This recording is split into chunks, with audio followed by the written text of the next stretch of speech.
Isang nakakalungkot na balita ang gumimbala sa Philippine boxing. Tuluyan nang namaalam ang former WBC featherweight champion Mark Magsayo sa larangan ng traditional boxing. Dahil ito ay nakakontrata na sa Sufa Boxing ni Dana White.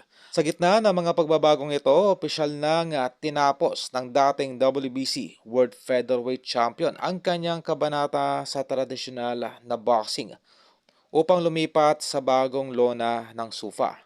Sa kanyang pagpirma, inaasa magiging mukha siya ng lightweight division ng nasabing promotion sa kanyang nakatakdang pagbabalik sa April 5. Ang paglisan ni Magsayo sa traditional boxing ay nagdulot ng sari-saring reaksyon mula sa mga eksperto at tagahanga na nakasaksi sa kanyang pag-akyat sa rurok ng featherweight division noong 2022. Naging tanyag si Magsayo hindi lamang dahil sa kanyang bilis kundi dahil sa brute force na nagresulta sa mga knockout na nag-iwan sa kanyang mga kalaban na nangangailangan ng agarang atensyong medikal. Kumbaga ay literal po na patay sa ibabaw ng ring ang ilan sa kanyang nakalaban kung hindi nasalba at naagapan lamang ng atensyong medikal.